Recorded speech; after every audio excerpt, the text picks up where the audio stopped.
Truthseekers is a viewer-supported show. Wonderful people like you who enjoy this show send pledges in the form of super chats, super stickers, super thanks, PayPal or Cash App. Instructions for how to help are in the description. You can also join our Patreon, and for as little as $1 a month you can get extra content. Patreon supporters get a backstage pass, early access to all our production videos before they are distributed publicly, Stephen Campion's music, private writings, a monthly show journal, and more. You can also become a YouTube channel member for $5 a month. A YouTube membership includes all of the Patreon benefits, plus a special members badge, priority reply to video comments, and the live chat, plus a monthly members-only video. We thank you all, kind and generous benefactors, for supporting Truthseekers. Thank you for your generosity and support.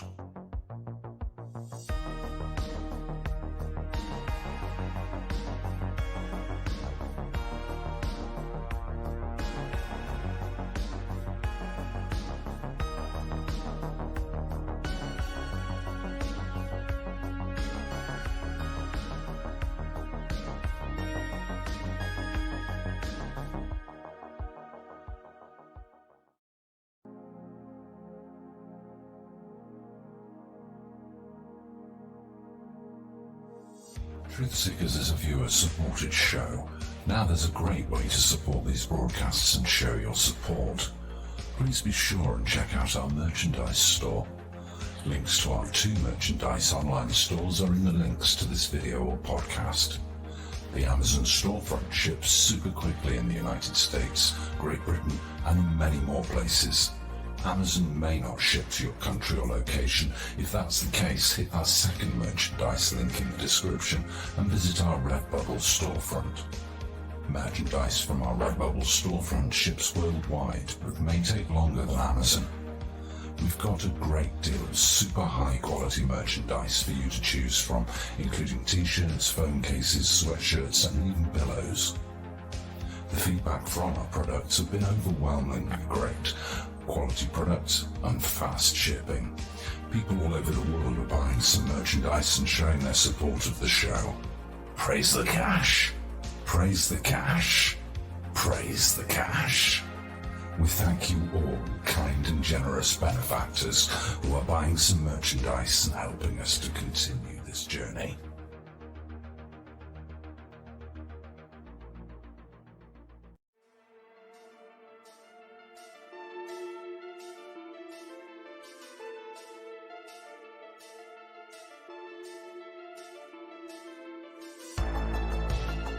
Thanks for being here. This is Truthseekers with your host, Stephen Campion. Please rate, like and comment on our videos or podcasts. If you are listening to an audio podcast, please rate us 5 stars to help us rise in the search rankings. If you are watching on YouTube, please like, comment and subscribe to our channel. If you're listening to an audio podcast, we love and appreciate you listeners, but you are missing the live tapings. All our shows are recorded live with video feed. We'd love you to come be a part of our live broadcasts and tapings for the podcast. Head on over to YouTube, click the search tool, the little magnifying glass, put Truthseekers, one word in the search bar, and hit enter. You'll see a strange and mysterious guy with sunglasses. That means you found the channel. Go there, smash the subscribe button and hit the notification bell to receive up-to-date info on our YouTube channel. We welcome you to be a part of our live taping and our chat room during the live broadcasts. Seek the truth. Speak the truth. This is Truthseekers. Truthseekers.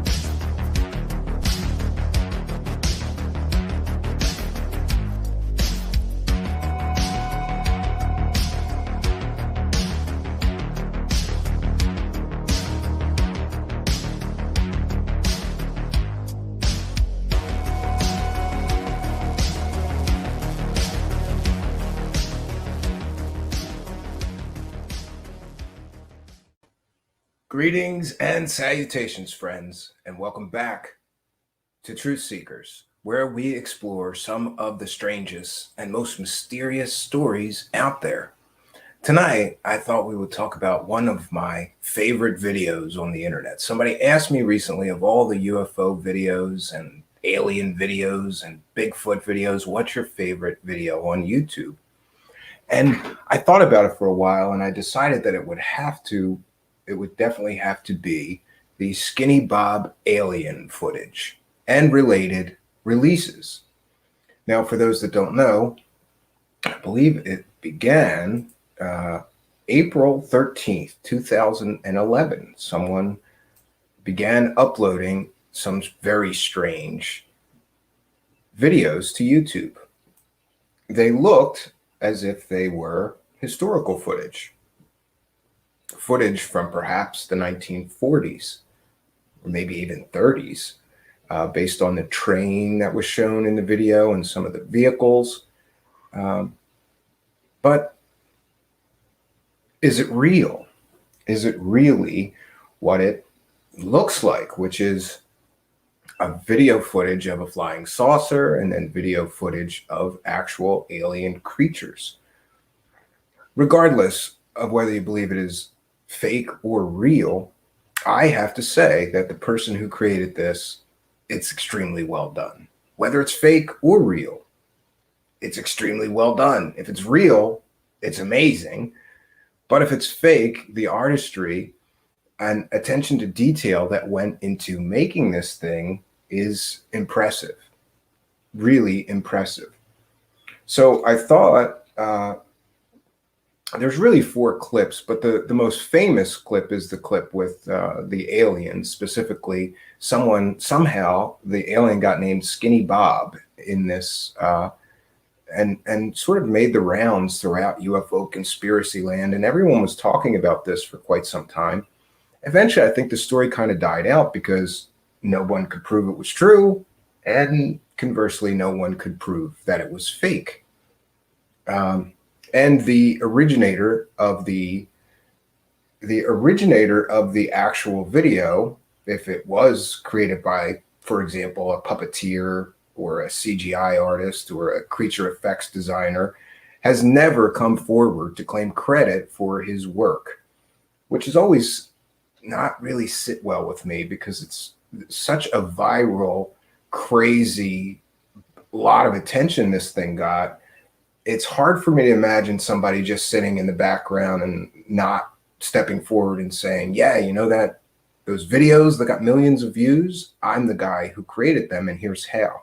Generally, with a lot of these videos, that's what happens. We get to see later how it was created, who was involved in the creation of it, and usually we get some education into what went into creating this great hoax, if it is indeed a hoax. Now, I just wanted to mention that a few people sent me this video of the alien when it came out because they knew that I was into puppets and puppetry, especially making puppets and puppetry on film. And people like ask me, do you think that's a puppet? And I have done pretty extensive work in puppets on film. Call it a crazy hobby. I don't know why. For magic shows, I was using these puppets for a long time that were really like modified ventriloquist puppets. But we did some different kind of things than people usually do with ventriloquism puppets. And I got an education into how to film puppets, how to make them look more realistic. I had puppets with moving eyes, blinkers, all the most advanced, kind of puppets that can be created, we did. I wanted them to be as realistic as possible. But from what I know about puppets and the art, the state of the art with puppetry, even if you get into animatronics and using lots of servos and electric motors and solenoids to move things, the level of detail in this video, I've watched it many, many times. The one thing I will say is that the alien shown in this video is not a puppet, or if it is a puppet, it has been, let's say, computer enhanced through CGI effects. The blinking in the video is way too realistic. Blinkers on puppets don't look that realistic. So I guess without further ado, I think without any more delay, we should give the video a watch. But first, I will check in with the live chat. Super V Funcat is here, also known as Vanessa Thor. And hello, yeah, Jonaside says hello to Vanessa. Hello to Vanessa Thor. Super V Funcat comments, Skinny Bob looks so similar to Crowley's Lamb Demon alien thing. Yes, I had thought that as well. And shout out to KB. KB is back for another round of mystery with us here at Truthseekers. Good to see you back here at KB. Nice to see you back. And Out of Mind is here. Shout out to Out of Mind, who is being very helpful in her moderation here to provide the Twitch link. You too can follow us on Twitch. Planet Lupa is here. Hey everybody, kind of very early morning from me to you there in the evening. Love the show. Thank you for your kindness and support.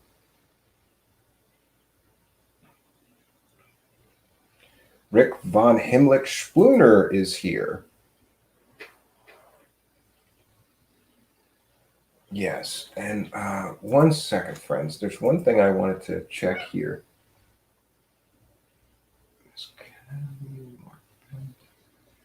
Okay, so we had a mystery of our own on our hands about who donated on July 28th, the mystery $5 donation. Because I didn't want to just read that person's real name from the PayPal donations. So I kept saying, who did that? Who did that? And we found out it was Ryan Morphy Richards. Donated a generous donation of $5 on July 28th. I want to thank you from the bottom of my heart. Every little bit helps keep the show flowing and going. And your kindness and generosity and support of the show is much appreciated. God bless you, Ryan Morphy Richards, for your kindness and support of the show. And for those that don't know, you can go to my About page and make a donation. If you like this kind of content, you want to see the show continue to expand and grow, your financial support would be much appreciated. There's also my Patreon, which for as little as $1 a month, you too can support our show here. And if you go to the About page, if you just go to my channel and go to the About page, both those donate links are there. Before I forget, I will put PayPal up just in case any donations come in. This is called the Not So Super Chat donation. So what happens if you make a donation, there's a spot where you can add a note. Just add a note, put your user ID or handle here in the live chat, what your name is, and then whatever message you'd like to share with the audience or for me to read live on air. And that's how that works. It's our Not So Super Chat donations. Until we can do the super chat donation. So yeah, without any more delay, let's just watch this crazy video, because this video, it's just one of my favorites. It's one of my favorites. 1 second, friends, here. Let's make sure Oh yeah, and this one I found, the title says Skinny Bob alien footage from the 1950s confirmed to be real by Rick Doty. I'm not sure if Rick Doty is a source that I would trust, given that he was literally a disinformation agent, but yeah, he's got a lot to say about a lot of these alien topics. So let's take a look at the video. Now let's start from the beginning here. Here we see some type of, and there is no sound on this, I don't believe. So some type of flying saucer UFO. and it's being taken, I believe, out of a train. More footage of a UFO. And here we see our first alien.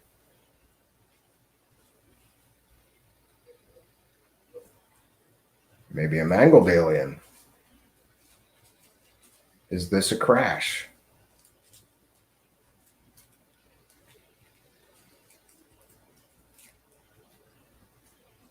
And here's Skinny Bob himself.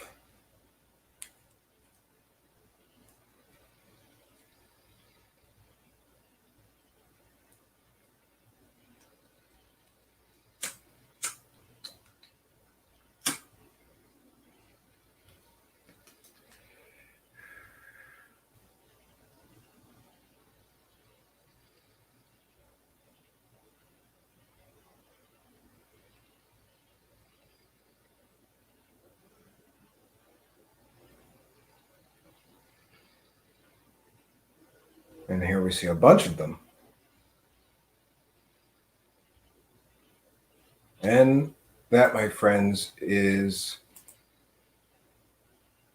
There's 4 of the Skinny Bob videos. That, my friends, is the most famous one, because it shows the actual alien. They were cut up into 4 separate videos somehow on the original channels that uploaded them. You know, and I thought there's somebody that did an excellent breakdown of the timeline, and I was going to present the timeline, and then you know, I found this, so this will be and again, for that first video, I don't think it's copyrighted, but we're still saying fair use. It's kind of hard to copyright, I guess, a leaked top secret video of an alien and a flying saucer. I don't think it's copyrighted, but fair use. And on the next clip we're going to play, again, I'm going to cite fair use. We're educating the public. We're going to be talking about and discussing the next video clip. And this is from Objects Unknown. And it's Bill's channel, which I have seen a bunch of times before. He's got quite a subscriber base, does some good shows.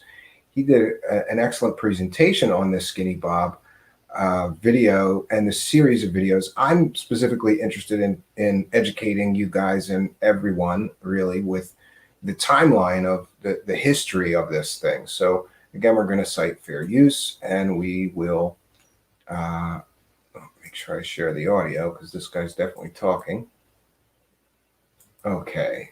And again, we're going to cite fair use for using this clip. We're going to be educating the public and discussing and critiquing the clip, using it for educational purposes. Fair use.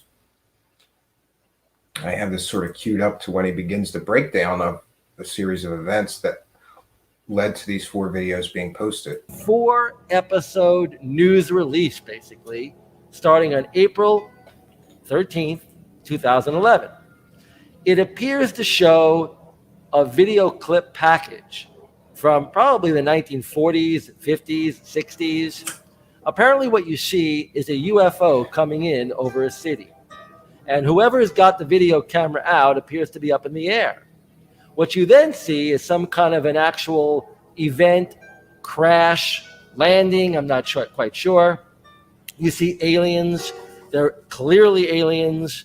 They don't seem to be any kind of fake aliens right off the bat. So you want to, you get pulled into the story right away.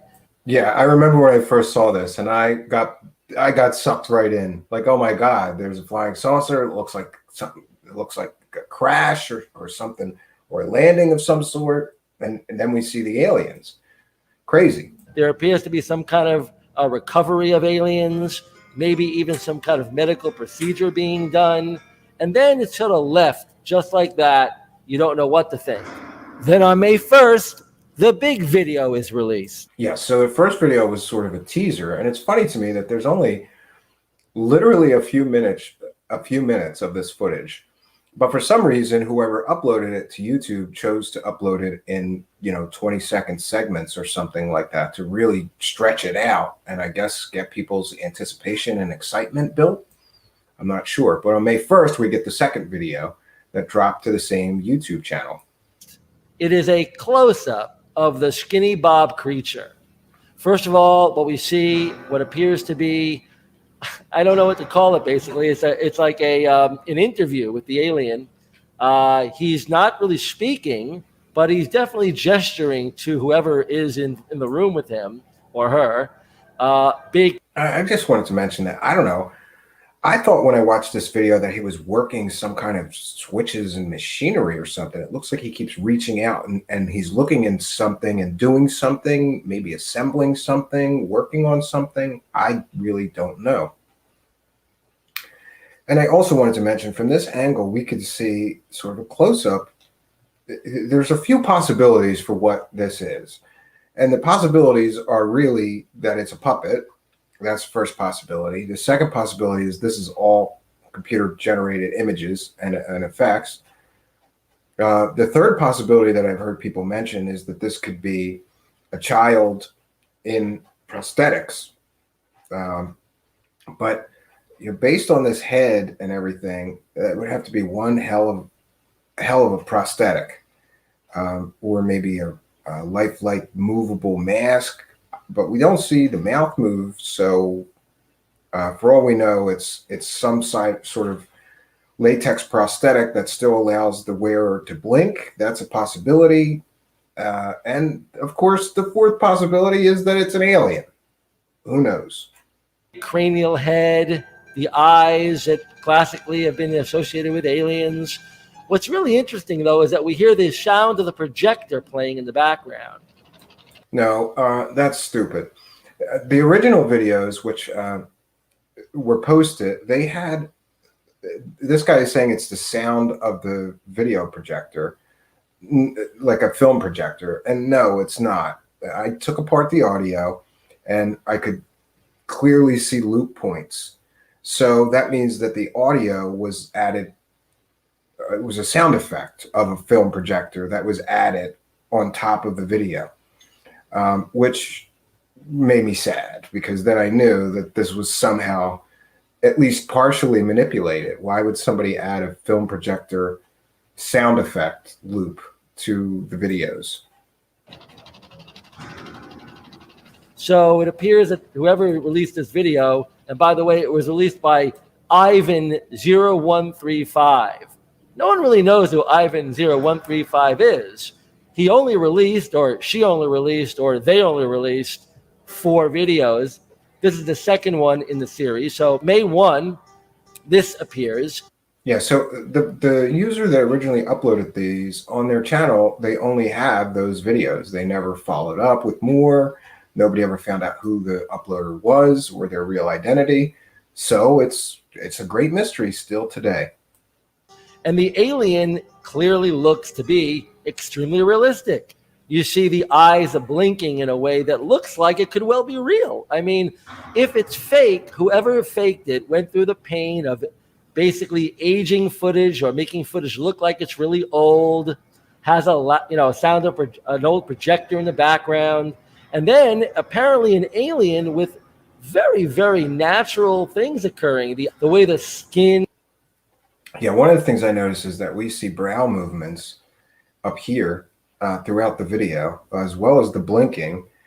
You also, it really looks pretty natural and realistic. Why would there be brow movement up here? If it was a puppet, you probably wouldn't include brow movement in a puppet. CGI, maybe. If it was a prosthetic, that would be a difficult thing to, you need like air pumps and pressure, maybe hydraulic, I don't know, to move around the brows while this alien is looking around. If it's fake, it's really well done fake. Kind of moves and appears around the eyes when the blinking is occurring. Some people on the internet have pointed out it looks very realistic. Other people pointed out it could be fake. Let me tell you something. If this is fake, it's an extremely, extremely good job. And I compare that to a video that I'll mention in a minute. But I got to tell you, it's an extremely, extremely believable scene. Yeah, and I agree with this gentleman that it's extremely believable. It's probably the best It's probably the best video of an alien that I've ever seen that was not yet proven to be fake. There's been a series of alien videos that came out that were later proven to be hoaxes, and those did not look this good. None of them did. This one sort of stands alone. You see the alien from a profile shot, and then you see the alien some sort of like a mugshot or some kind of way the military might, document the alien, the way it looks full frontal, looking at the alien straight up or straight on. So then on May 8th, whoever Ivan 0135 is, he puts out or she puts out or they put out some kind of a message to the internet saying, hey, look, you might be critiquing us, basically, paraphrasing, but you'll never figure this out. Basically, Yeah, the material isn't, this is the message. The material is an edited compilation of the documents that we have. Your opinion and the conclusion you draw from this material do not depend on us. Maybe you are looking in the wrong direction. You are the ones who reject this material. And there we see a three-fingered hand, which I guess is the alien's hand. It looked like three-fingered in the video. We are, in control of the material is the implication. There is no TV show, film, any kind of, entertainment product associated with this. You could really connect to it and really puts the... Yeah, and that was my original thought too. When I first saw this video, I thought that it was pulled from a movie and then manipulated. And no one has been able to prove that that is the case. We cannot find this source material anywhere else in either fictional material, UFO documentaries. There was a pretty famous another hoaxed video that was reported to be like army people grabbing aliens from a crash site and throwing them on a gurney. That was proven to be from the Roswell Hollywood movie later. And that really made the rounds for a long time. Like, see, look, that's the army grabbing those Roswell aliens. And it turned out to be just taken from a movie and then manipulated. Word out there in more ways. You guys are being more skeptical than you need to be. This is a real disclosure. This is disclosure. So that's the implication of this, of the three sequences that we've seen so far: April 13, May 1, and May 8. And then on May 17th, we get the shots of the sort of crash, I suppose, and the multiple alien shots. And I have to say that this looks a lot more blurred, less clear, and the aliens, when they show multiple aliens, seemed a lot less detailed.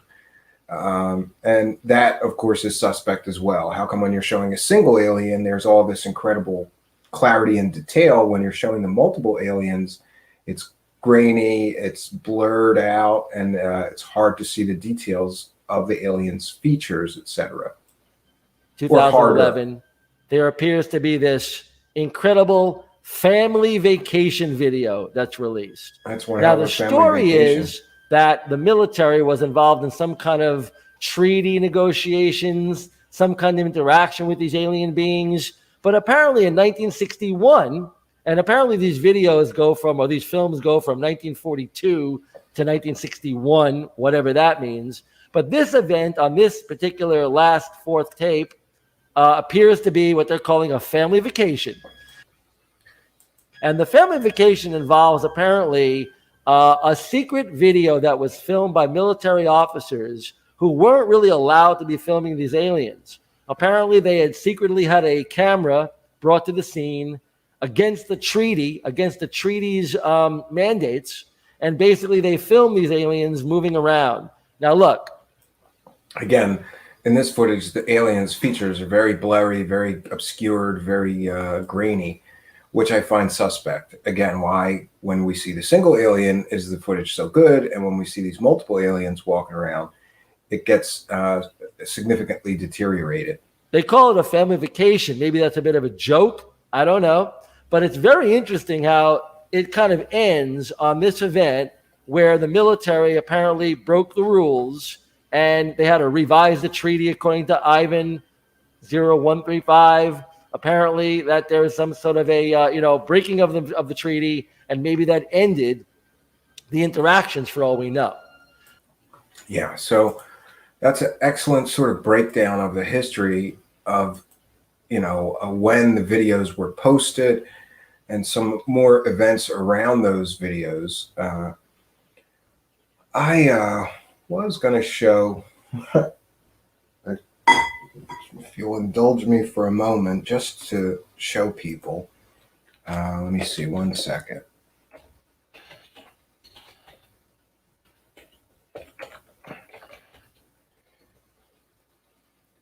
Second, I'm going to have to find this really quickly, friends. Please bear with me.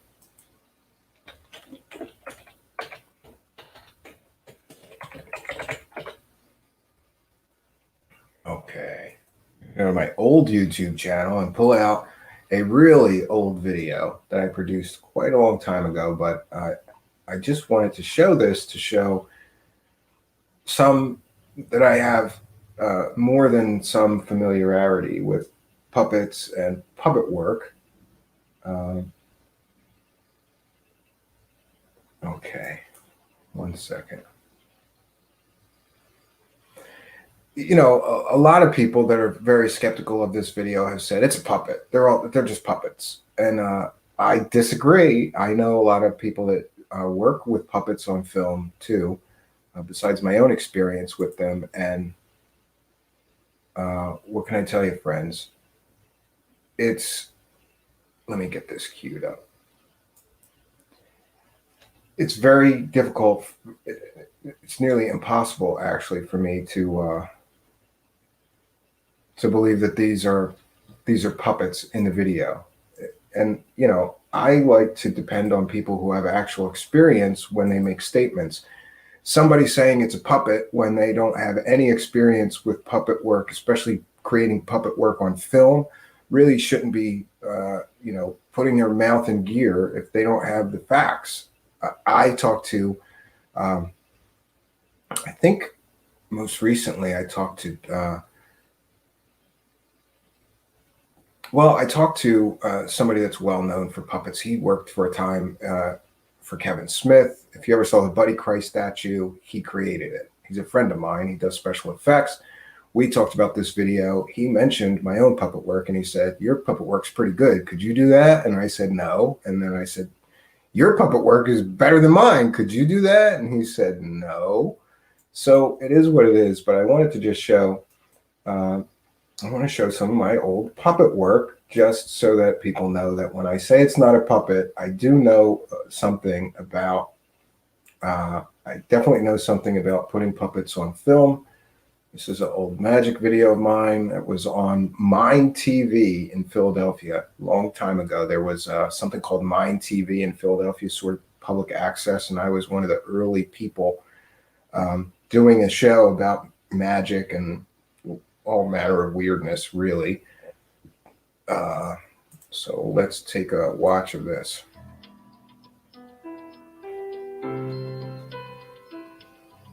Welcome back to the lost world of magic. In this warehouse, hidden away from the rest of the world, Cambion has collected some of the greatest secrets of magic. These secrets of magic, he has been collecting them for many, many years. The search, it seems, never ends. Sometimes, when a magician dies, some of their illusions end up here. Some secrets are too important to let just die. By keeping them here, we keep them alive. And so here they wait until the right place and the right time. This is how the magic of the past stays alive.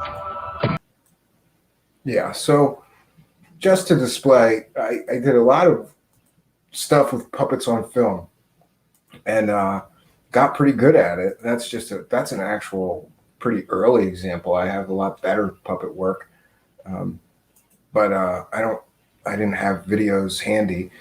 My point is that when people say it's a puppet, go talk to people who know something about puppets. I don't believe it's a puppet. Most people that know anything about puppets and puppeteering, and especially putting puppets on film, would disagree that it is a puppet. Okay, so I'm going to cite fair use for just one more piece, friends. One more piece, and that is, we have a comment on this video and its significance, whether it's real or not. from Nick Pope, actually. And I thought that he made some great points about this series of videos. So we're going to cite fair use. We're educating the public on these series of videos called the Skinny Bob videos. We will be discussing what Mr. Pope has to say in the following clip. This is fair use. It's the definition of fair use. So we're going to cite fair use and use a clip from this video. Okay. 1 second, friends. Alien life. Does it exist? And if so, has it ever visited Earth? These are questions humans have been hoping to answer for years. The latest claim of proof has appeared on YouTube, claiming to be leaked footage of an extraterrestrial being interrogated over 50 years ago. We asked Nick Pope, who used to investigate UFOs for the Ministry of Defense, what he thinks of this sensational video. And for those that don't know, Nick Pope was once the person that was sort of in charge of England's program to study UFOs. Of course, lately I've heard some things that may or may not be very accurate, but Nick Pope is a fixture in the UFO world, has done lectures in the conference circuit for a decade based on his experience in the English equivalent of the Department of Defense. This is one of the better fakes that I've seen. Looking at the skills of the filmmaker, I think it's a nice piece of work. It's well put together. That I agree with. The black and white imagery is a nice touch because it plays into that whole idea that this might be something that's been in the government vaults for a while. Might even relate to Roswell, the holy grail of ufology. Yeah, and it's interesting. I've mentioned this before, that many hoaxes sort of tack on to an already believed event in UFO mythology or lore. And certainly Roswell is one of the most famous UFO events and stories. And Roswell is generally believed by most people who believe in aliens and the government cover-up. So interesting that they tack on to Roswell and sort of try to make that connection. People, I think, have a number of different motivations for creating something like this. I mean, it's clearly an exceptional piece of work. And some CGI filmmakers actually use something like this to showcase their skills. Yeah, that I would agree with. However, most CGI artists or filmmakers, the time, I am not a CGI person, but I know enough about CGI and Blender and a lot of 3D rendered animation software that to do this level of a CGI creature would be probably hundreds of hours. So I've always wondered why that person put so much work into this, if it is fake, and never stood up and came forward to take the credit for it. One of the other reasons why people hoax is simply the joy of putting one over on someone. Never underestimate the appeal that has. The interesting thing is this video... Yeah, I would say that for many hoaxers, it's kind of a game. Like, see how smart I am? I can fool all these people. Could be. Isn't going to change anyone's mind. Believers will go on believing. Skeptics will go on thinking it's a load of nonsense. If anything, a film like this is going to polarize people's beliefs. Those who believe in UFOs and extraterrestrials will say, this proves my point, I was right all along. Skeptics are going to say it's such an obvious fake. If that's all you've got, it just proves it's nonsense. Yeah, and that I agree with. I think that most UFO believers that I've talked to think this video is real. People who are, let's just say, the true believers. And people who are not believers in UFOs and aliens and the whole government covered it up, those people generally think that this is fake. So has this moved the debate forward at all? No. And again, this does not pass the test of falsifiability, meaning this can neither be proven to be true nor proven to be fake. So to me, it has very little evidentiary value. But it's definitely had a cultural impact and significance, especially in the UFO community. most people are aware of this video, and most people have an opinion on it, whether it is real or fake. And I've seen debates rage on like Above Top Secret and Avalon forums and other places that talk about this stuff. The debate rages on. Is this real or fake? A film like this ends up as being not just interesting from a cultural and sociological point of view, but I think it's something that will end up being used as ammunition in this ongoing dogfight between the skeptics and the believers. Yeah, exactly. So it just becomes fodder for debate on, on websites. Those like this just becomes another story for people to argue about endlessly on UFO Twitter, or on message forums. I've seen people arguing about this. It seems like the debate never ends on this video. So where are we at with this? Well, we're at an impasse, because I'd like to prove this is real, but I can't. I'd like to prove it was fake so I can put it in one bin or the other, but I can't. So this video, this series of videos, stays in my gray bin. Maybe it's real. Maybe it's fake. Maybe someday the person that created it would step forward to take credit, and we could all know that it was fake or that it was real. Now, I mentioned there's just a few possibilities here. That it is a puppet. I don't believe that. That it is a child in prosthetics. I'm not sure I believe that, based on looking at this alien. Would have to be one hell of a creature designer, prosthetics maker, especially to make those brows move when the eyes open and close. So I'm not sure that I believe that. The third explanation is it could be a CGI created animated creature, but that would take hundreds of hours for somebody to animate this thing, and then they'd have to give it that aged film black and white treatment, and that would take a lot of computer rendering time, etc. So if it's a hoax, of course the last possibility is that it's an alien. The other possibility that I thought about is that it could be a puppet, which was then later manipulated through digital effects and animation effects.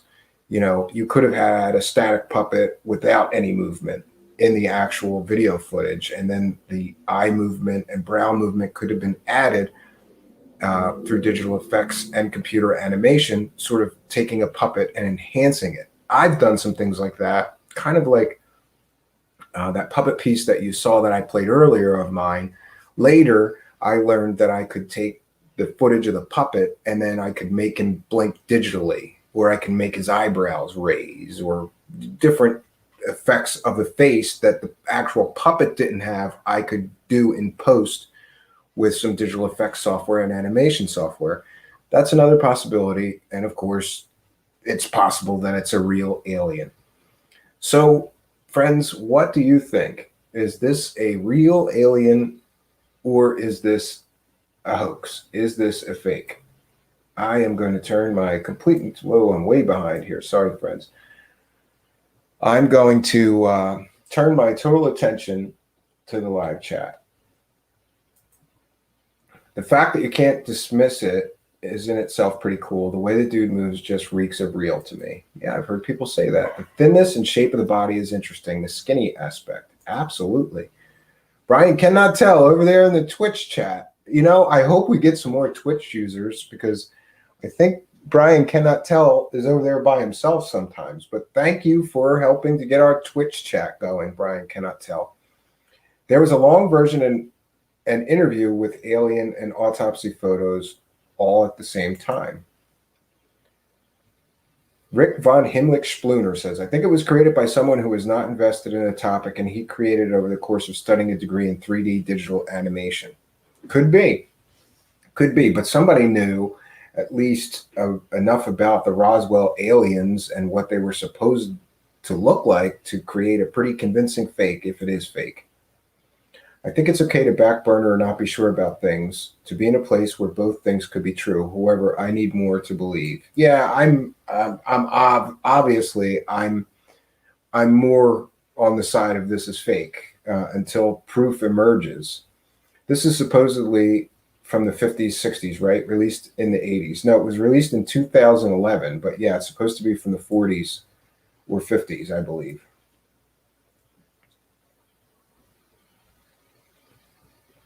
But is that software as old as the footage? Yeah, there was CGI software in 2011 that you could do something like this with. The computers were much less powerful, and it would have taken a lot more rendering time than it would today, but it could have been done in 2011 or 2002 even, really. It is possible that it could have been a rendering for a video game that was in production but never made it to completion. It looks very similar to Silent Hill from the late 1990s. Yeah, I'll have to look that up, Rick. You could be right. Yeah. Amazing. It's still amazing footage, though. It's one of my favorite videos to look at. Of all of the UFO and alien videos out there, this one to me is the best and most convincing. But I'm still not convinced. Still not convinced.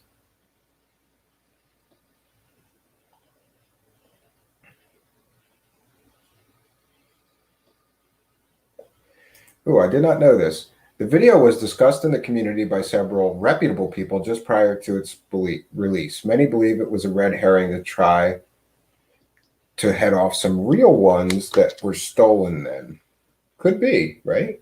It could be that it, yeah, you never know. The Russian provenance lends credence, actually. They don't seek to cover the ET thing up. Well, I don't know about that. You know, Russia has its own Area 51 and stories of crash alien craft that were recovered just like we do. So I don't know that they're any more honest with their citizens than we are. I think this way released before 2011. William Pixley, we just played a video earlier that said it was released in 2011. I have notes, previous notes that said it was released in 2011. That was the first time that it was seen, in 2011.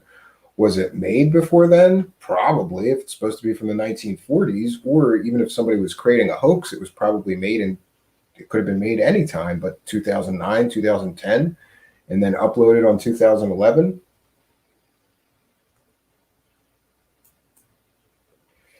Yeah, it came out in 2011, near as I could tell. Yeah, and Rick von Himmlich-Spooner, he concurs. It came out 2011, I believe. Don Craze Phase is a great one for discussion, but like Steven says, needs to be a no until more information. Yeah. Yeah, I agree that it's just suspect, you know? It's just not, it's not proof of anything, because if somebody could come forward and say, here's where the video was taken, here's who took the video, here's who, I guess, stole it from some classified vault somewhere. But like most of these things, we find that we just don't get the proof. Or if they try to offer that kind of proof, it's some anonymous source or somebody like that with a, behind a shade with their voice, disguised, which isn't a reputable or believable source. You just never know with these things. You never know. So I must be Mandel on this, because I think it was earlier, like the mid-90s. You may be, some people may be confusing this video with the alien interview video with Victor, which was released in the 1990s. And I did a complete and total debunk of that. And that we can prove is fake with really good sources.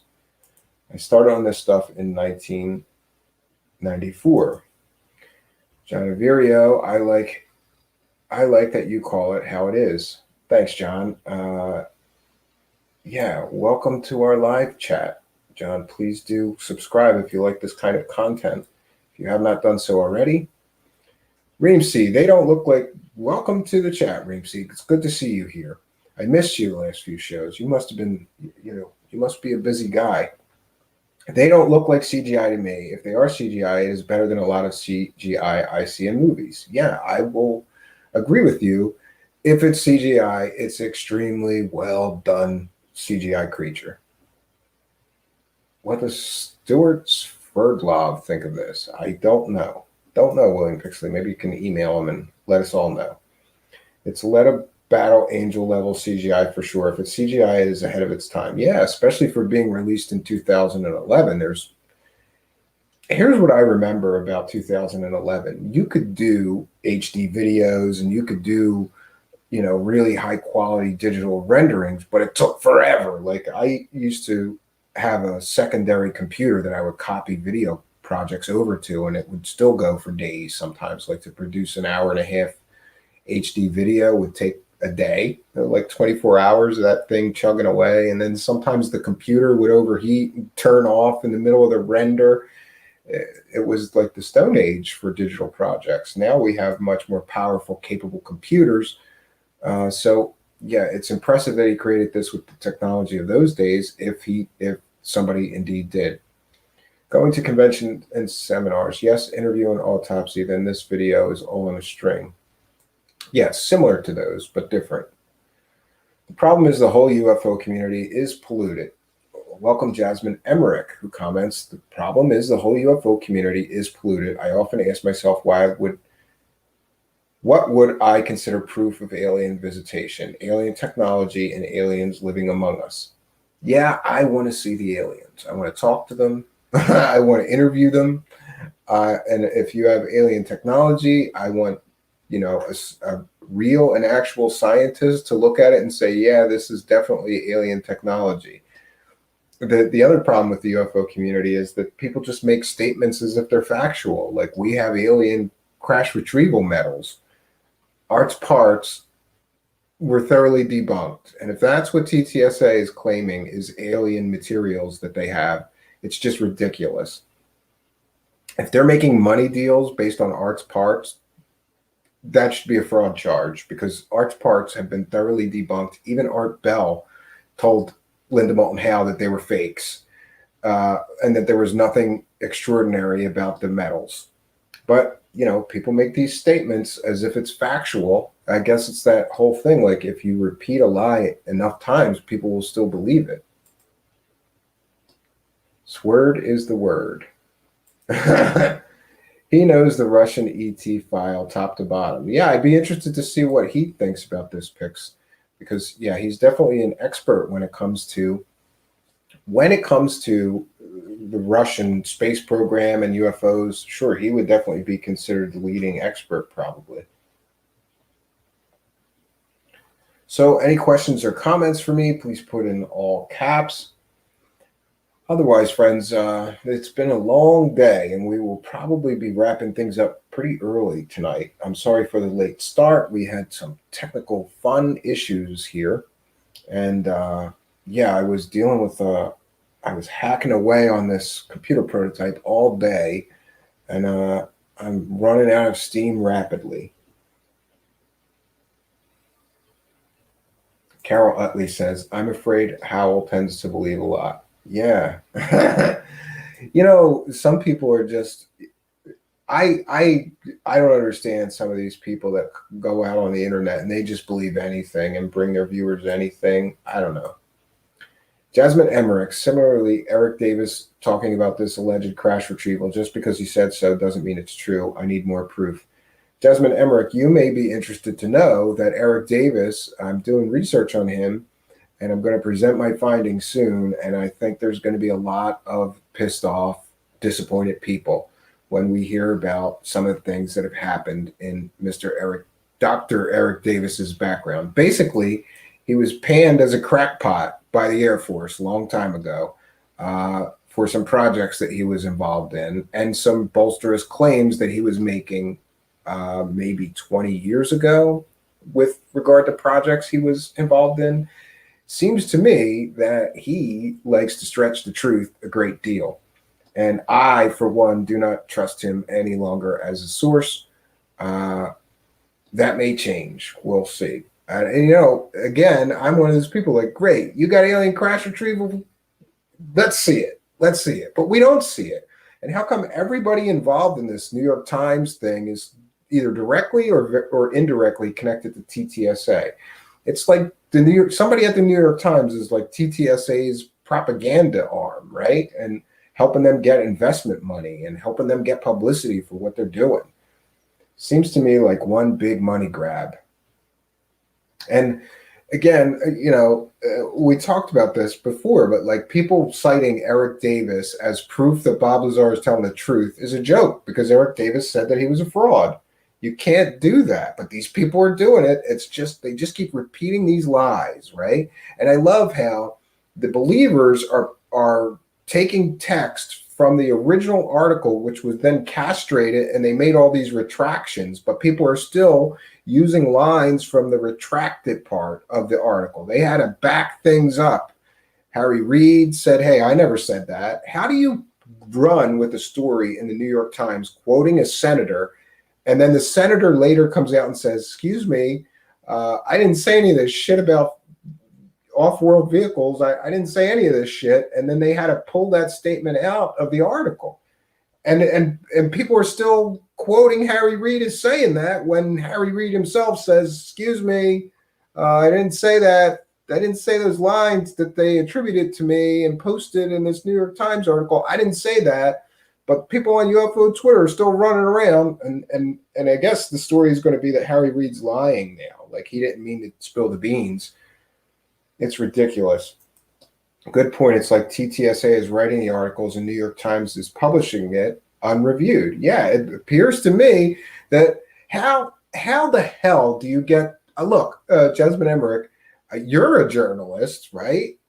More so than me. I don't consider myself a journalist, but even I, before quoting someone, would double check with them and say, excuse me, I'm going to quote, you said this, is that okay?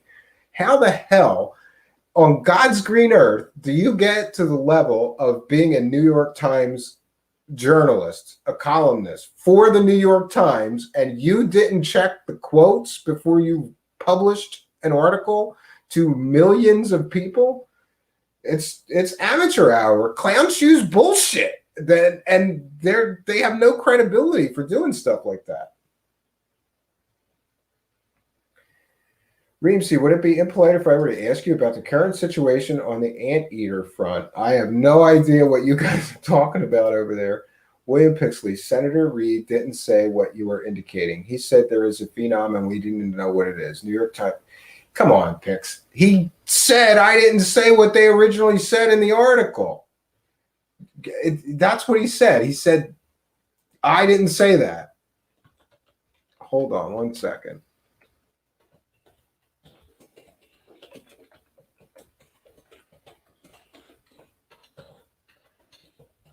And yeah, he did make sort of a statement. And now I'm not going to be able to find the retraction. I'm not going to be able to find. They definitely made a retraction, Pix. I'll find it and send it to you off the air.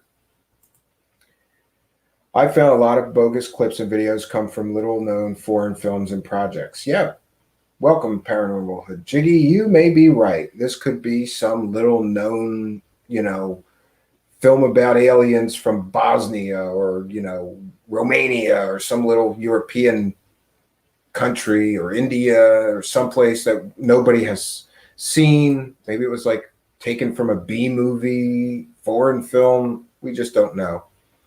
He did step back from the definitive assertion, we got a ship. Don't disagree there. Yeah, well, they basically had him saying that we had a spaceship. And then they had to pull back and say, oh, he didn't say that because he said he didn't say it.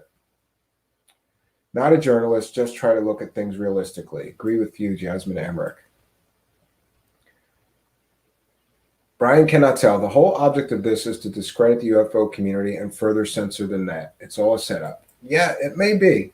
Jasmine Emmerich, I want to believe. Me too. I'm just like Fox Mulder, and I even bought the poster. It's over there on my door, my office door. Every time I walk in and out of this office, I see that. I want to believe.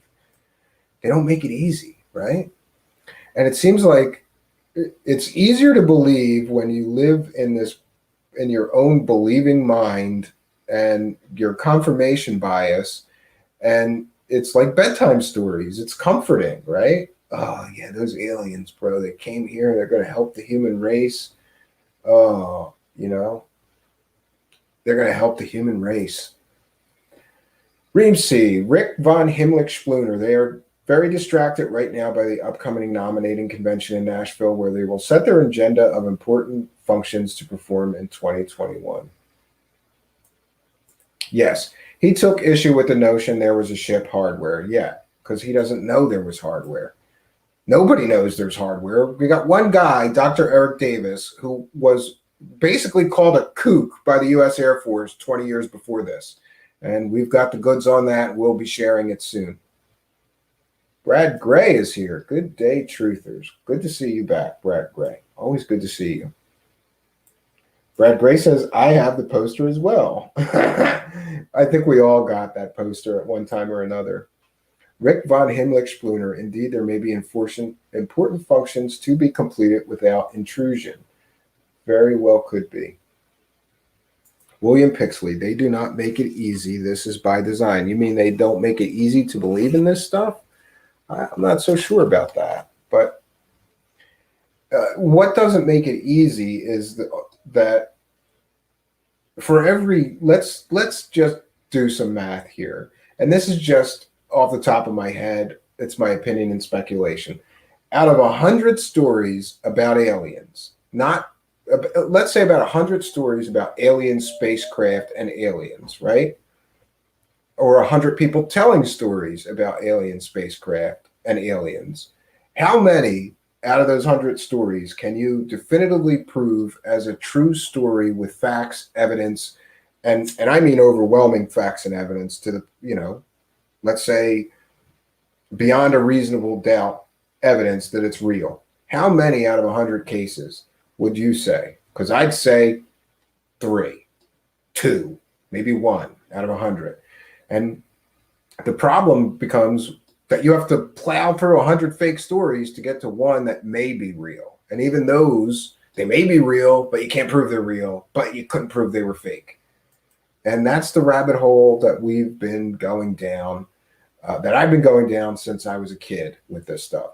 The UFO community usually discredits itself. Yeah, we've got people, like Wendell Stevens, who turns out to be a convicted child molester. We've got people like Stan Romanek, who turns out to be a kiddie porn fan, right?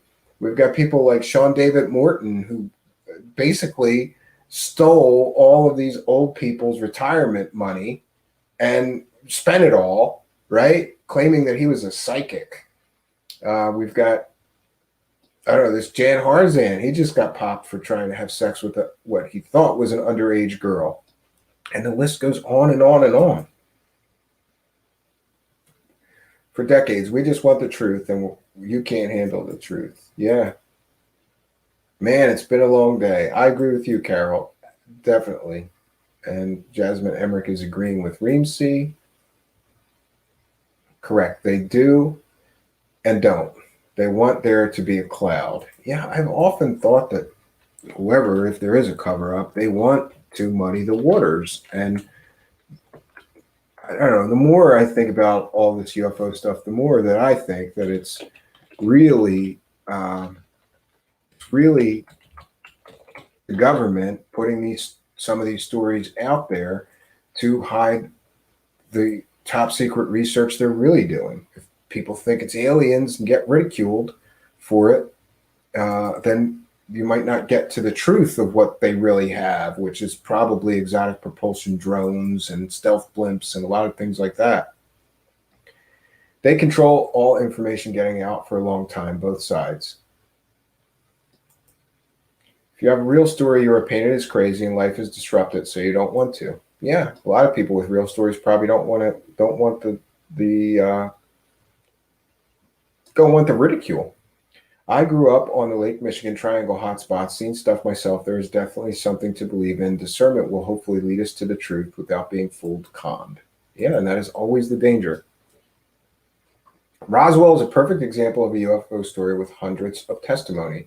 Yeah, but even that, like I read Don Schmidt's books and I was like, this is great. Don Schmidt claims that he can tell us who retrieved the bodies, who loaded them into trucks, who loaded the bodies in a crate, who flew the bodies to Wright-Patterson.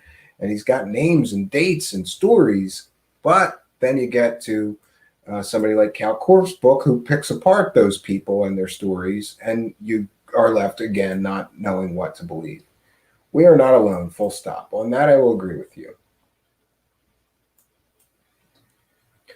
I would say it's closer to sifting through 500 pieces of junk and finding one piece of valuable or useful information. Yeah, that's basically where I'm at. Bunya is here and says, hello, everyone. Welcome back, Bunya. It is good to see you here. Definitely good to see you here. And friends, I'm going to, just because I can, there we go. Winding down here, so back to the darker scene. And let's see, Brad Gray says, if a UFO lands in public and there it is, then I will believe.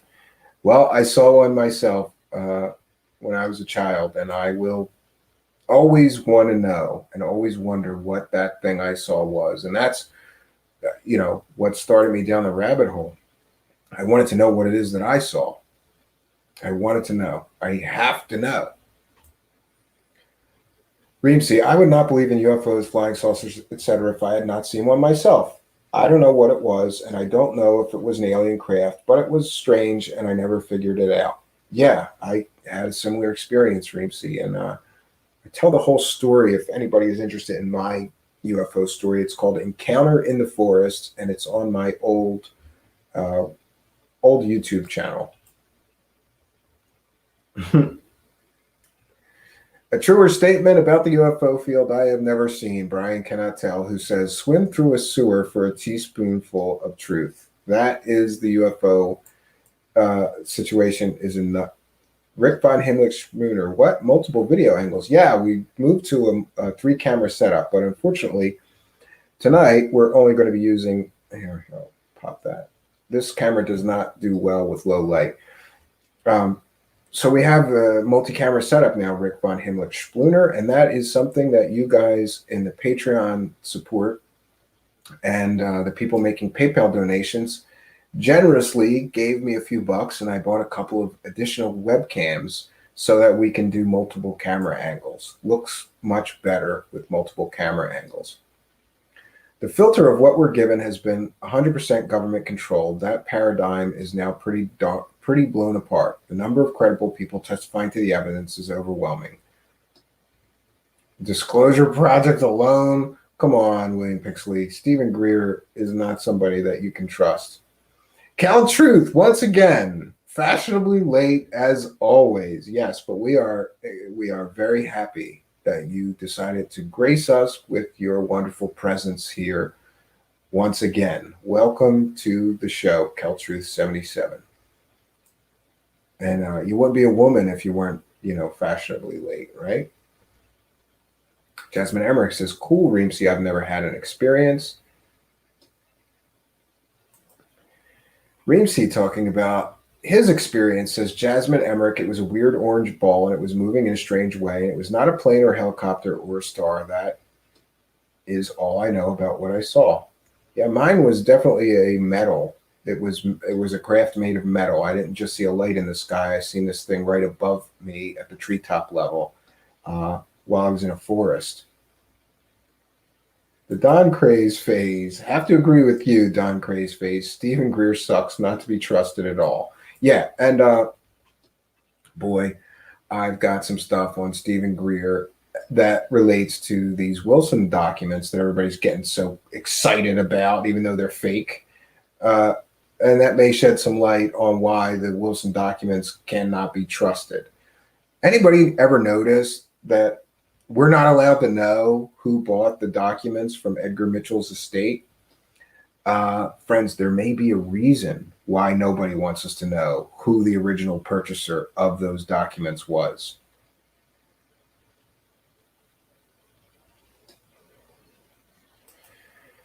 Okay, Reemsy, I do believe that people are having experiences. Thank you for sharing yours. Have you done a video about it?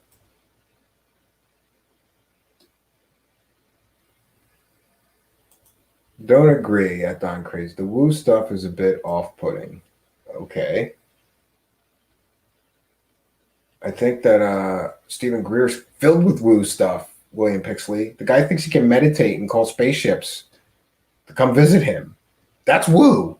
That's a lot of woo. Lots of woo. Stephen Greer has lots of woo, William Pixley. Stephen Greer is Rick Von Himmlich Spooner says Stephen Greer is a stage 5 creeper. Not that it has anything to do with his work, just a casual observation.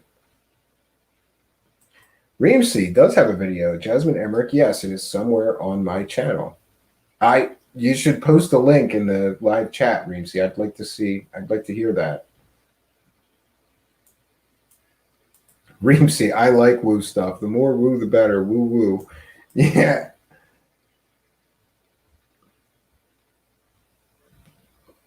Close family friend? No, Pix. I don't think so. But time will tell. We'll see. In St. Croix on a dock, a bright red light came straight down 500 feet from the dock, dropped 6 blue lighted balls in the ocean, and shot straight back up. 5 people, all of us ran. Wow. Jasmine Emmerich, I like my ufology with a dash of woo and without conspiracy. Yeah. Yeah. There's all flavors. There's all flavors out there for you. So you can get the woo or not get the woo. You could get the conspiracy side of it, the government cover-up, the men in black. There's a whole menu of UFO stories out there for everyone. It's for everyone. Okay. There we go. So, friends, yeah, I think we're going to call this one a quick one because, this was not a big topic tonight. This was just a little one. So for some of the shows, we're not going to do the full 2 hours. We'll just go, until it feels about right.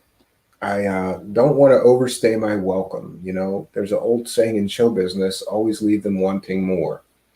And when you do like a 3-hour stream or a 2-hour stream every day, maybe some people can't really get caught up. And Reemsy posts his UFO experience video. You can hear all about Reemsy's UFO experience. I will watch that as soon as the show's over.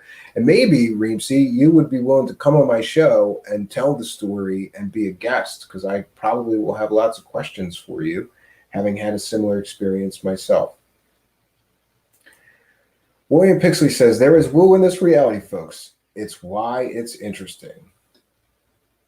Kel Truth. Well, I'm glad I got to at least say hi to everyone. Yeah, and that's what replays are for. You can see the short presentation that I gave tonight. I think it was about 40 minutes tonight, actually. That's all on this Skinny Bob video. William Pixley, 351 subscribers. Things are moving up. Nice. Yeah, I'm very pleased. I'm not looking. I keep telling myself I'm not going to look at the numbers. I'm not going to worry about the numbers. I'm just going to keep doing shows, try to do quality shows. We've done things to improve things here.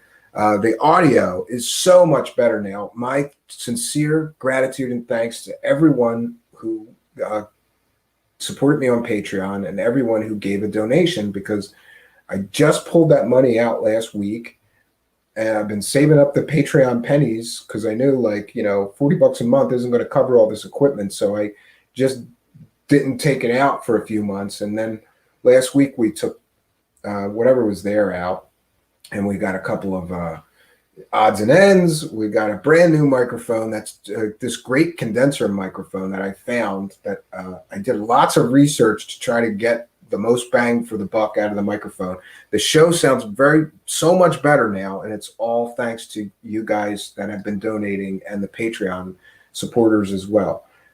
In fact, everything here, all the webcams, the backdrop, the lights, the microphone, everything that I'm using, with the exception of the computer, which was kind of donated as well, everything here was provided for me generously by you supporters. So you have my gratitude. I definitely have an attitude of gratitude. Every day I sit down here to do some work to prepare for the shows, and I smile to myself knowing that somebody out there likes what I'm doing, and it keeps me working hard.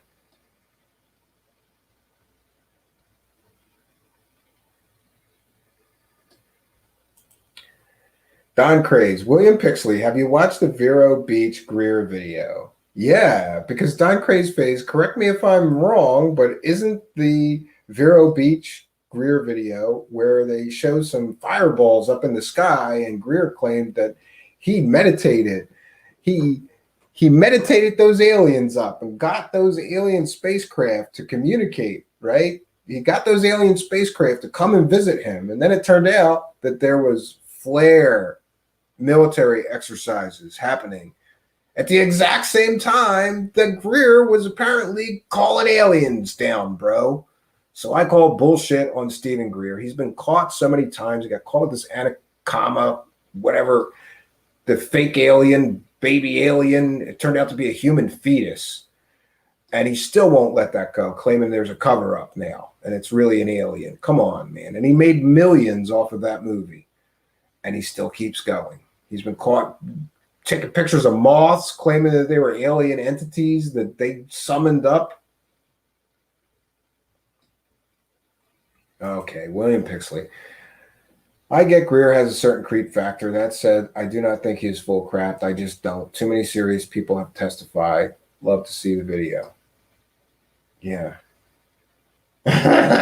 Rick Von Himmlich Spooner. Did the dildos come from the Patreon money? Unfortunately not. Buying a whole bunch of dildos to fill a big box turns out to be a lot more expensive than Patreon and PayPal donations would allow for. So I took that out of my own pocket. Try explaining that one to your wife. Honey, did you just spend $130 on dildos? Yeah. And I hope I don't have to explain why I just bought $130 worth of dildos. Okay. I think he is exploring the consciousness side and is always kind of opaque. Even when he gets caught in lies. You know, he said that he briefed Woolsey, who was a Department of Defense person, I think. He was like somebody in the Department of Defense or a CIA person, and he claimed he briefed that person, and then that person said, I don't know what he's talking about. He claims he briefs a lot of people.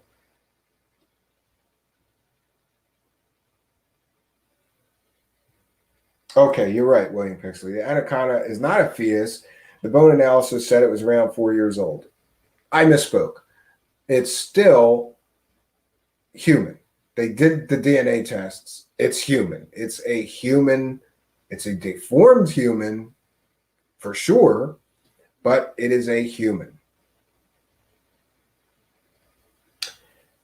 And actually, I think there are conflicting reports about how old that Atacama humanoid was.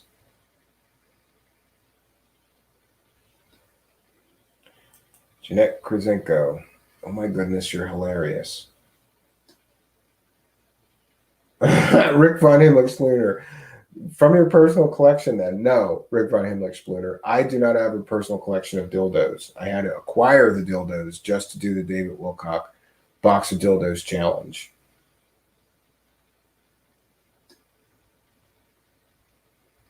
Oh, yeah. He was the head of the CIA. Woolsey changed. Yeah, of course, Pix. He changed his story. No, he didn't change his story.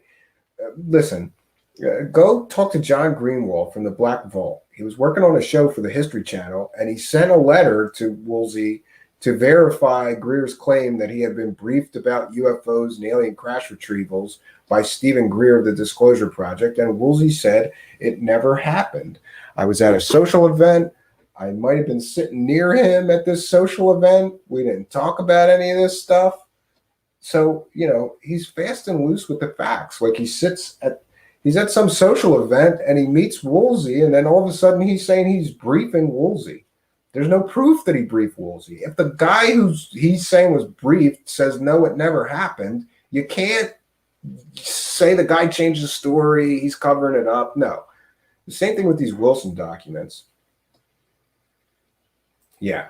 Woolsey wrote an official letter with other people at the dinner they attended, denying debriefing, called their dinner talk polite conversation. They had a dinner conversation, William Pixley. They did not talk about aliens and flying saucers, but that hasn't stopped Stephen Greer from cashing in, saying that he briefed a CIA director. No, he didn't. Okay. There are others who attest. See, this is the debate you get into. What others? What others matter when the man himself said, no, this never happened? What? Stephen Greer's assistant is going to say it happened? Stephen Greer's wife, who was at that dinner with him, is going to say, yeah, my husband briefed them. No, you can't. This is the believing mind. This is your confirmation bias, William Pixley. If you're willing to just deny a factual statement from Woolsey who says this never happened, then I can't help you.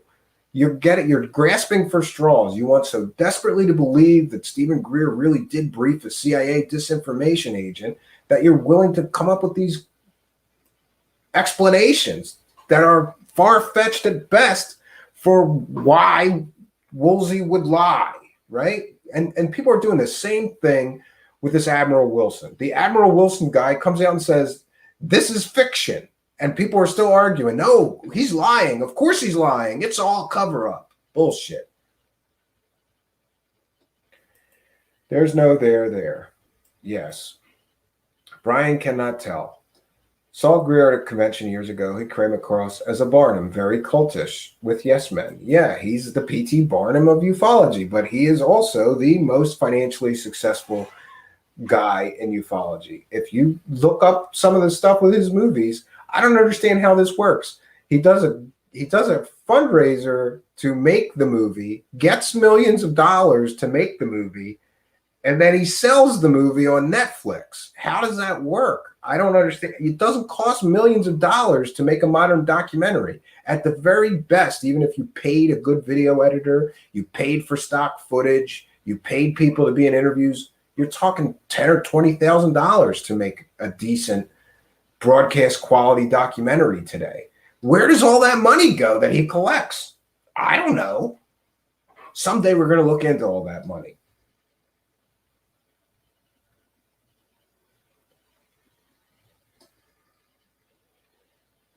Yeah, Pix, we're going to just agree. We are going to agree to disagree because it's going to take us nowhere. You're going to say this, I'm going to say that, and we'll go back and forth.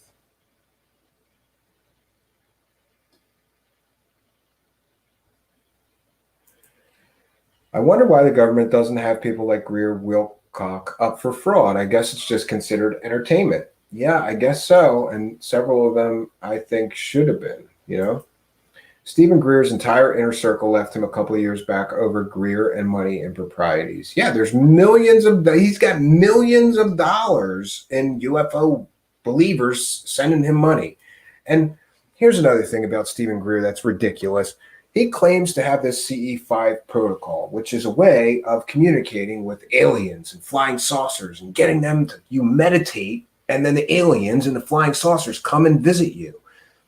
Friends, if that was real, it would be one of the greatest human discoveries on Earth. Or you could make an iTunes app, right? You can make an iPhone app and an Android app that people have to buy for $20 to do this. It's ridiculous. It's ridiculous. If that was real, if it's real, why are you trying to profit from it? Shouldn't everybody on Earth be able to communicate and call in those aliens? Or is he only concerned with his pocket? Yeah, they owe a debt to Greer, even if he's dripping woo and a bit creepy. The guy could have to be a raging sociopath to stick his head in this news. We disagree. Yeah, and we will continue to disagree. Where can I see the stuff you have on Greer? Well, I have never done a show on Greer, but based on a lot of things lately, I think that's going to be coming up. But Greer is one of those people, like the show that we did on Bob Lazar or the show that we did on Richard Dolan, where, you know, the guy's got millions of dollars and I can't go off half-cocked without proof of what I will be presenting. So I'm going to have to really do a lot of research and cover my cross my T's and dot my I's when it comes to somebody like him, because I've heard that he throws around lawyers a lot. And yeah, we got to be very careful if we do a story on him. Greer was great at the National Press Club event in the late 90s. Something corrupted him since then. Yeah, it's money. Jasmine Emmerich, has anyone tried to meditate to call the aliens? I have. It didn't work. Yeah, me too, and it didn't work. Never worked. His films are crowdfunded. What is wrong with that? William Pixley, here's what's wrong with that. When you crowdfund and collect millions of dollars, and then you create a documentary with those millions of dollars that perhaps cost $20,000 in total to make, what happens to the rest of that money? Does he just keep all that money? And he's done this multiple times. He collected millions to create one of those. And then he did, again, like a $20,000 video. Okay. And then he sold that on Netflix, kept all those millions of dollars. And then he did another crowdfunding and collected millions of dollars again, or a million at least, both times. All that money's got to go somewhere, William Pixley. And it went right in his pocket. It didn't go into the documentary. How does he collect millions of dollars to make a documentary? That should be the greatest documentary ever created if he's going to spend all that money on the documentary. But he doesn't. He spends what everybody spends, the least amount you can to make it broadcast quality and really good quality, transitions and titles and music and stuff like that. I mean, I could be wrong, but there's no way. Maybe, and this is a stretch, he spent $100,000 on each film. And that's if he's hiring very expensive video editors, producers, productions assistant, cameramen. Maybe he spent $100,000. What did he do with the other $900,000? Greer wants to be one with the aliens. Yeah, Reemsy, I don't know much about Greer at all. I was an early, before, he's like a lot of guys. When I first found him many years ago, I was like, wow, a doctor, and he has got facts and evidence. But then when you start looking into his so-called facts and evidence, it turns out to be bullshit most of the time. Bunya, I have tried to invoke demons, Jasmine. They ignored me. You never know. They could be one and the same. Aliens and demons might be the same thing for all we know. Greer's biggest shortcoming on substance is saying that all ETs are benevolent. Yeah, I believe that is a very irresponsible statement. How do you paint with such a broad brush? How does he know all ETs are benevolent? It's like saying all, Americans are benevolent. There's no way. There's good and bad in all people, and I believe that would be reflected in any alien species. Some alien species may be beneficial, may be benevolent, but there's got to be malevolent ones that just go around destroying things and taking whatever they want resource-wise from other species, I would think. What about the movie Phenomenon? When does that come out? No idea. I like your tenacity. Debate is good. Yeah. Greer's time, skill, and talent are being mismanaged. He would be a better asset back in the ER. Yeah, I believe that. Agreed, Rick. Let's see you're correct for argument's purposes. Ask him to address your assertion. He likes to do interviews. Listen, I said this. I think you said somebody that could get to him and see if I can get an interview. He's not going to do an interview with me, Pix. He's not going to do an interview. And he's especially not going to do an interview if he knows that I've got all this proof that he's been faking and frauding stuff for years now. He's not going to want to do an interview with me. He only does softball interviews. Go check. I've never, one time, the only person that I've, and this is a funny story, you guys can look this up. The only time that somebody's been really pushy with him, it was Carrie Cassidy. And Carrie Cassidy was basically yelling at him for claiming that all aliens were benevolent and telling him that he was irresponsible. And it's a funny interview. But yeah, he only does softball interviews. He will not come on a show like mine where we're going to ask hard-hitting questions and actually ask him, important Listen, I think that's a valid question. Like, how much did you really spend on these documentaries that you collected? $1 million, I believe it's like $1 million each. He crowdfunded each. He got $1 million to create each of the movies. And, then he goes on and profits more by selling the movie to Netflix, right? I think how it works is that the people that crowdfund it get a free copy. But everybody else, you got to pay for Netflix or Hulu to get to watch his stuff. I don't know. And I just wanted to say that the latest movie of his, it's the first sentence the narrator says, I don't recall it offhand, is a lie. But it was something like the government has admitted that aliens are visiting us. The government never admitted that. And for him to start the movie on a lie speaks volumes about the credibility of the rest of the information in the DVD or the movie. The first sentence opens with a complete and totally inaccurate, factually inaccurate statement that aliens, the government has admitted that aliens have visited us. No, show me where the government admitted that. It's never happened. How do you open a movie with that? It's ridiculous. So the reason I've watched all Greer stuff, is all very convincing, especially the false flag stuff. A lot of the stuff makes sense to me. But I'm here to learn and be skeptical. Yes, Truth. I believe that, he talks about false flag events because you know what? False flag events happen. He basically throws in some factually accurate historically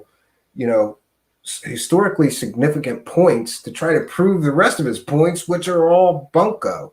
We're going to do, you know what? I commit to it right now. I'm going to commit to it right now. We did the dirt on Richard Dolan. Let's be fair. We'll do the dirt on Stephen Greer.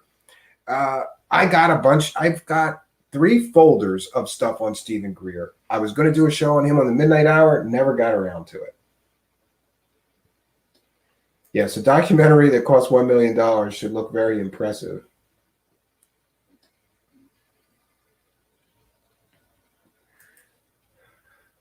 There are over 1,000 people with serious credentials that have stood up to tell their stories and demand the government comes clean. You may be right. I really thought that disclosure event that he held in 2001 was going to take legs. He claims that 9/11 happened right after that and just took the wind out of the sails of that thing. And for all I know, he's right, but seems like a convenient excuse. He's been taking people's money for years, promising he's going to bring about disclosure. He's one of the UFO messiahs, There's a few of them.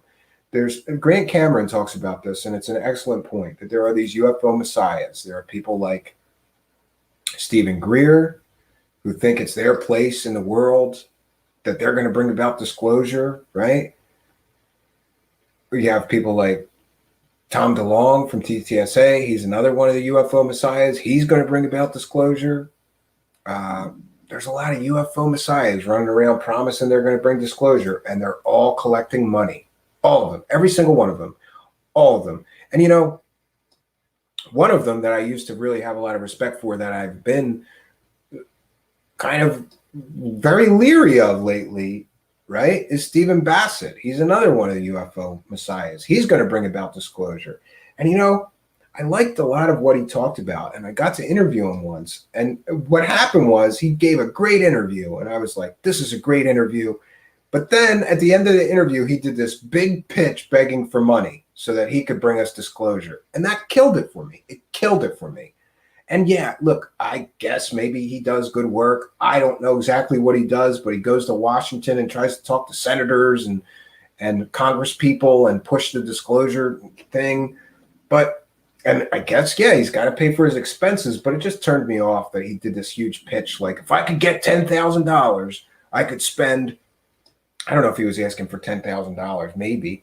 But his point was, if he could get, a bunch of thousands of dollars, he could go to Washington again and really push the issue and really move the dial. And all of these guys promising disclosure are all collecting money. Every single one of them. Every single one of them. Yeah, well, I agree with you, I guess. Bassett is trying to be the UFO lobbyist of record. He's got to eat. Yeah, well, or he could get a day job and do that part-time if he feels that passionate about it.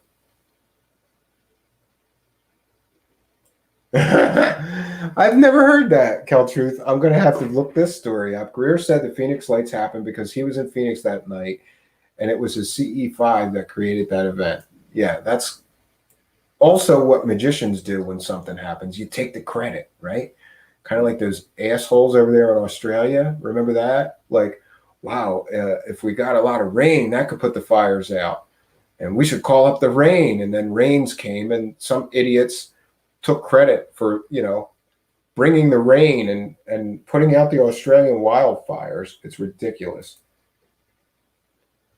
Yes, Jasmine Emmerich makes an excellent point. I love the way their disclosure is behind paywalls. It's like selling Jesus Christ message. Oh, wait. Yeah, it's a lot like religion, right? Yeah. And it's funny that you mentioned selling Jesus Christ message, because Jasmine Emmerich, I was trying to think of nice gifts, little gifts that I could give to people that are making donations. And I have a friend that does sort of import-export, and he found me a bunch of different stuff. And one of those gifts, I think, in the next week or two, we're going to start offering some gifts if you give a PayPal donation. And one of those things is going to be these really nice wooden rosaries. I always thought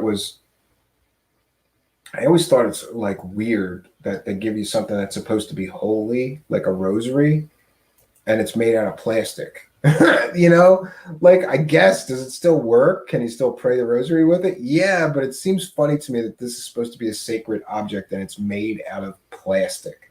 So anyway, we have these really, really nice, really beautiful wooden roses on the way, and those will be offered for a gift that I could give back to some of my viewers for their kind and generous donations. William Pixley, the Phoenix Lights are an amazing event. Yes, they are. Yeah, nice. Jasmine Emmerich says, yeah, and we got a bunch of other little things just so that if you give a donation, like, I guess for the rosaries, like if you give a $20 donation, then that week I'll mail you one of these really nice wooden rosaries. I've been getting back into some sort of spiritual practice. I should also mention that I've been trying C.W. Channer's Commonwealth chanting, and I'm going to do a whole show on his Commonwealth chanting because I think it's interesting. And did I find it beneficial so far? I think it is beneficial. It forces me, C.W. Channer's Commonwealth chanting spiritual texts every day. And if left to my own sort of, devices, I won't do that. I won't spend a few minutes every day reading spiritual texts. I just won't do it. And this system that he had developed sort of forces me, take the time, give some attention to your spirituality every day and read some spiritual texts. I think it's incredibly beneficial. William Pixley, that's a good promotion, Stephen. Yeah, and I thought just so we could be all-inclusive, we could have prayer beads from other religions as well, and people could tell me, if they want the Jewish prayer beads, if they want the rosary, or they want, there's many different versions of prayer beads, and I like all of them. Carol Utley, I'd like a t-shirt, Truthseekers. Yeah, I'm going to work on that. There's a way that in the YouTube channel itself, you could very easily, I'm told from a friend that does it, there's a company that will sort of drop ship everything for you, and you get a cut of it and they get a cut of it. I'm going to set that up, and everybody who wants a Truthseeker shirt can order one soon. I got to make it a point to get that done because, yeah, then I could be like Richard Dolan, and you too could buy Stephen Cambion Truthseekers coffee mug. Whatever we have to do. And also, I just wanted to ask if anybody is interested in this. I know somebody who produces the best organic, real, raw honey that you'll ever have in your life. It is amazing. They do it by planting wildflowers all around the hive setup that they have. And,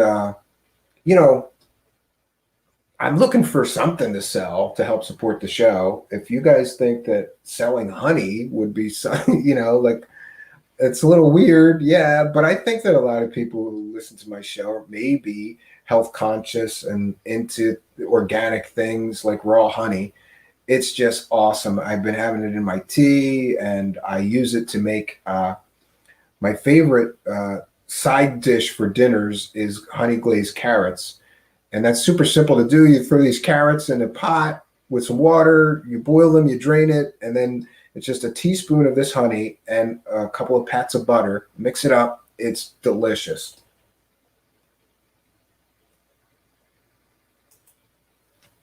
Jasmine Emmerich, my religious text of late has been Gnostic. Carol Utley, remember mood rings? Hell yeah, I'm going to get us some mood rings. Excellent suggestion, Carol Utley. Maybe for like a $10 donation, I'll mail you a mood ring, right? Now I got to go look for mood rings.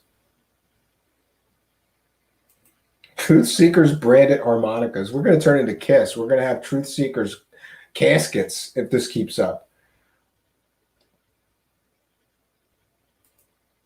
Sell your butt off. Just make sure how you do. So trash UX. Not sure.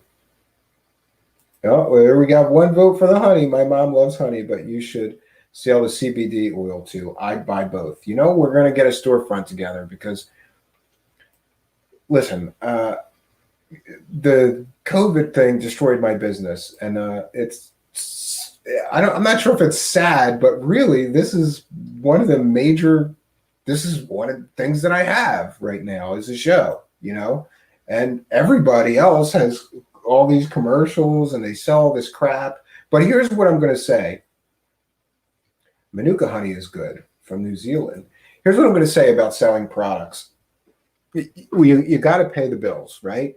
So if selling some products or offering free gifts to get different size donations, I think we're going to do some things like that too. So some of the things are going to be like, if you give a $20 donation, I'm going to mail you one of these really nice handmade wooden rosaries. But we may have commercials and sell things like the honey or the CBD oil. That's a good suggestion. Maybe the mood ring will be another gift for making a donation. But here's the thing. I got to say this very carefully. On my previous show, I did not get the right to say no to a commercial. Does that make sense? So in other words, if the distributor of the show said, hey, we're going to have you hawking colon cleanse constantly, I had absolutely no right to say no. I don't want somebody advertising, talking about cleanse your colon, get the tea, I hated that. Every time I heard it, I cringed. I'm like, oh my God, people are buying diuretics, a diuretic tea to cleanse their colon from my show. I hated that. But I didn't have the right to say no, right? Because the distributor has to get a few bucks for doing the distribution, whatever. I refuse to have any product here that I will not personally endorse or use myself. And that's a good thing. So at least being independent now, I have control of that, and nobody can force me to sell people shit tea. I don't want to sell shit tea. I'm sorry. I don't want to sell tea that makes you shit like crazy. I just don't want to do it. I'm not going to do it. So we may start selling some products here, but they're not going to be anything I don't want to sell. Oh, Jonah side with another excellent suggestion, bandanas, but of course, Truthseekers dildos. Man, now I got to go research how do you custom print on top of dildos, because we could put the Truthseekers logo right down the dildo, Jonah side. That would be great. Oh my goodness, John. Seans are possibly authors of the Dead Sea Scrolls. William Pixley, sir, you're going to sell cheese. No, but I'm going to go talk to the honey girl. And here's what I think the honey is going to work like this. I think that I'm going to take the orders by my PayPal and then forward them to her, and she's just going to drop ship it to you, because I'm not sure how to store all that honey and like, you know, like, and I got kids, man. If my kids get a hold of like a bunch of jars of honey, it's not going to go well. So, but we're going to work that out. Bandanas are a decent idea. Reemsey, I like tea. I like herbal tea, Reemsey. I don't like shit tea, the colon cleanse tea. And I hated their commercials because it was always like, cleanse your colon, change your life. You know, it was such terrible commercials. And I had to listen to it hundreds of times because, you know, editing, like, okay, put the commercials in and then play, oh God, to get the tea shit, you know. Yeah, I have no problem with the CBD oil ones, but I didn't like to get the tea. Sleepy time tea with honey. Yeah, I like that sleepy time tea. The Celestial Seasons sleepy time tea. That stuff's just delicious. And it's, God, there's something about herbal tea. It's like comforting, right? Yeah, maybe we'll sell herbal tea. So now I got to go look up mood rings and custom printed dildos. Thanks. Thanks for the homework, guys. Well, friends, we're reaching an hour and 45 minutes, and I think that now would be a good time to wrap things up. I definitely want to, let me just check this PayPal, make sure we don't have any donations to shout out tonight. No, we don't. No honey, no money tonight. But it's all good, friends. We keep moving forward. I am really appreciative of everybody that has been supporting the show, liking, commenting, subscribing. Please do. Please do know that one of the best ways that you could support me right now is to try to help me get the subscriber count up. So if you know somebody that likes the kind of subjects that we cover, and most of you in the live chat probably have many friends that do, send them a message, send them an email, say, hey, this new show is on and you would probably like it. Go subscribe, check it out. I would sincerely appreciate that.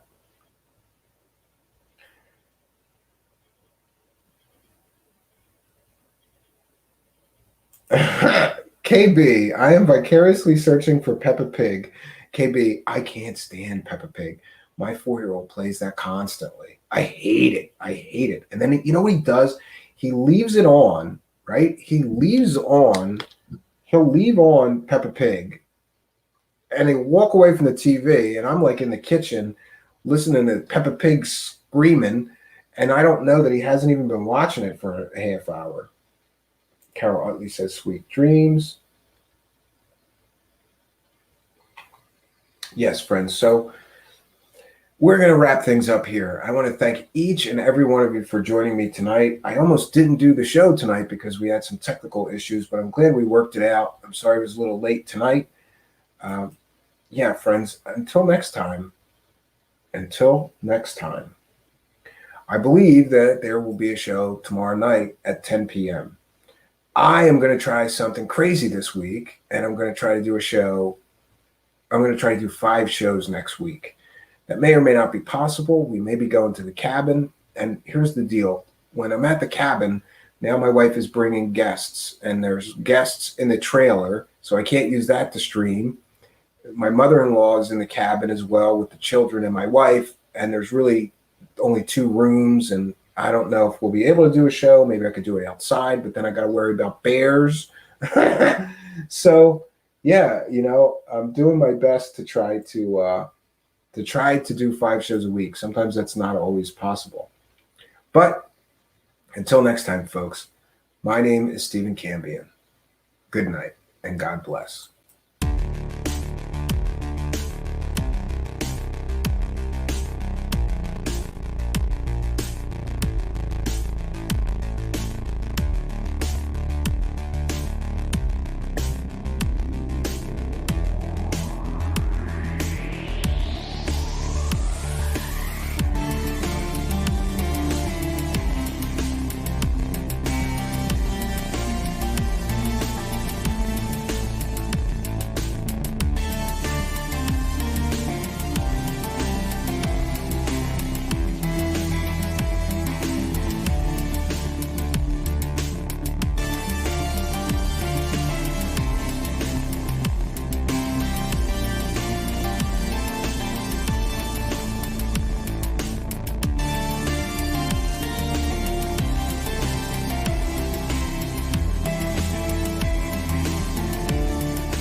Truthseekers is a viewer-supported show. Wonderful people like you who enjoy this show send pledges in the form of super chats, super stickers, super thanks, PayPal, or Cash App. Instructions for how to help are in the description. You can also join our Patreon, and for as little as $1 a month you can get extra content. Patreon supporters get a backstage pass, early access to all our production videos before they are distributed publicly, Stephen Campion's music, private writings, a monthly show journal, and more. You can also become a YouTube channel member for $5 a month. A YouTube membership includes all of the Patreon benefits, plus a special members badge, priority reply to video comments, and the live chat, plus a monthly members-only video. We thank you all, kind and generous benefactors, for supporting Truthseekers. Thank you for your generosity and support.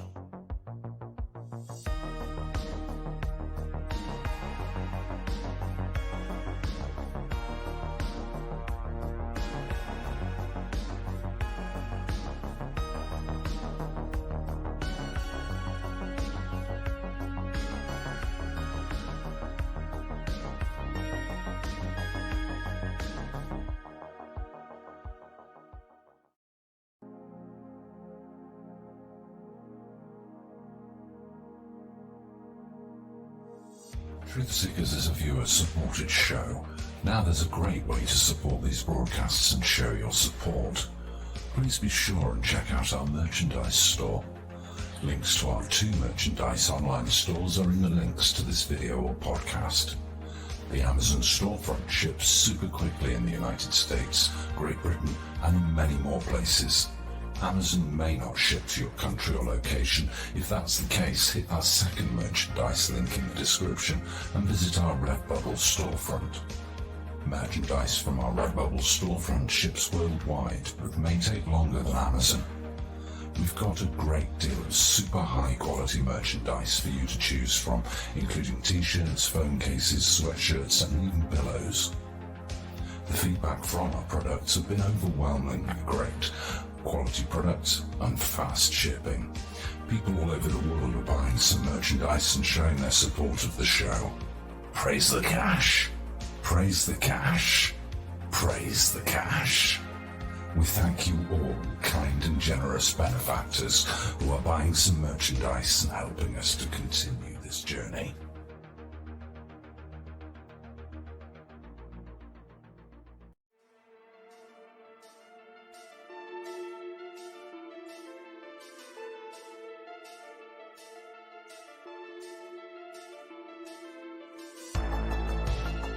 Thanks for being here. This is Truthseekers with your host, Stephen Campion. Please rate, like and comment on our videos or podcasts.